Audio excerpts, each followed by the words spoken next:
It is time that we go off the collar with Father Eric Schild. We always look forward to this on Thursdays, especially now. I mean, it's April 30th, the fourth week of Easter, and Father Eric Schild, pastor, esteemed pastor at St. Joseph Maumee. How are you, Father?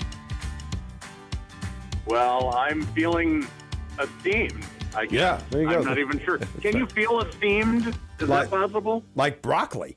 He's like broccoli. You're a little warm, yeah.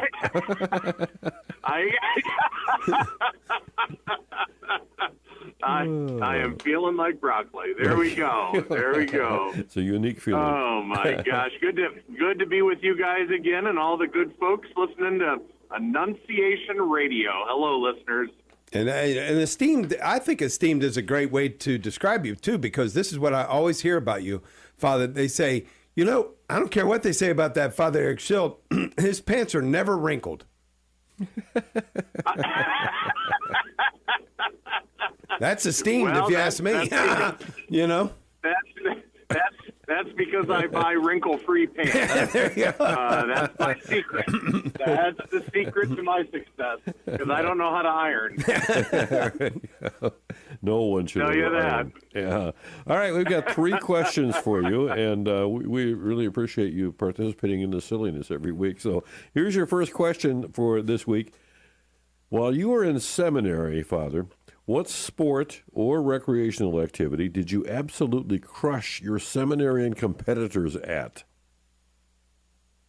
Well, that's a pretty easy question. We had intramural seminary volleyball. Oh, my goodness. Just picture this, okay? And if you picture me, you probably can't picture this.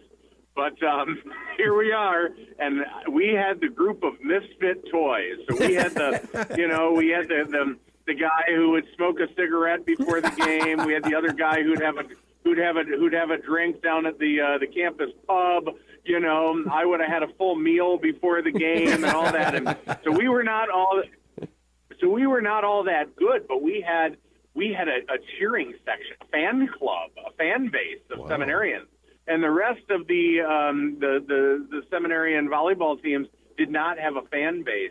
And they got a little jealous of us, and then they got even really ticked when we actually won a game. Won a game. We actually won, and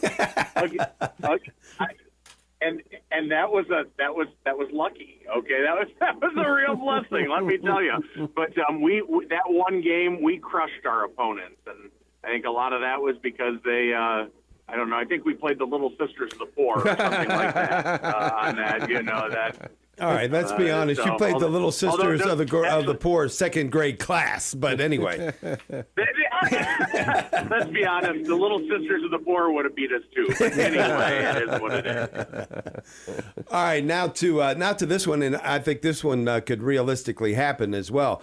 Bishop Thomas has chosen you to be the retreat master for the annual retreat for the diocesan priests. He and all the priests are gathered, listening intently to your presentation, and just as your talk is reaching its crescendo, a goat, I say, a bleeding goat, not bleeding. I'm sorry. What's a goat do? Well, bleeding, braying. What's a goat do? Bleeding goat? No. What's a goat do? What noise does what noise does a goat make? A dying goat is going through the room. When a goat comes in, what do you do? There you go. Well, I mean, goat means greatest of all time, so I would just think that would be Bishop Thomas's way of signaling that the said retreat master was the greatest of all time. You think he set that up? Is that a humble enough response? I think that would be exactly what he was looking for, yeah.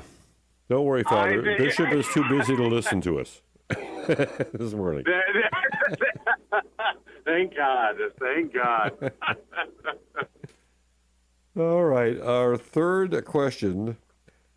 Which of the 12 apostles of Jesus do you feel you most resemble, or who do you most relate to of the 12 apostles? Absolutely. That's an easy one. St. Peter. St. Peter, who, was a complete idiot a lot of the time, but boy, the Lord still chose him to lead his church.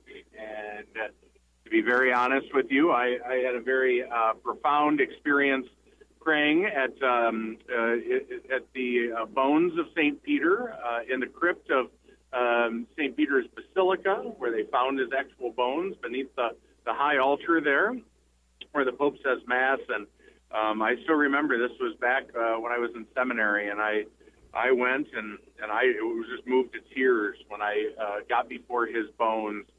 And again, just very much relate to him. I know that I don't always have it together. In fact, I rarely do.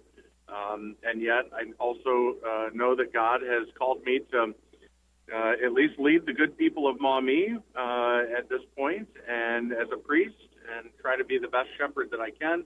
And I think Peter always tried to do that. He always sometimes failed, but he was always working to be the best that he could. And I've always prayed to St. Peter and have appreciated his example. Mm. I love that. And just for clarification's sake, because many times I'm not that bright. So I went to Google. And a goat bleats. It bleats. Not bleeds. I wasn't saying bleeds. A goat bleeds. A bleeding goat comes in, for goodness sake. It's not that shocking. Bleeding goat. I prefer bleeding goat. The dying goat is coming into the room. The dying goat comes in. That's what I meant to say. A dying goat comes in. So you wouldn't leave the altar to prevent it from eating the missal, for example? I would pray that dying, bleeding would sit right next to Bishop Thomas. And that's when it went off the rails. There you go.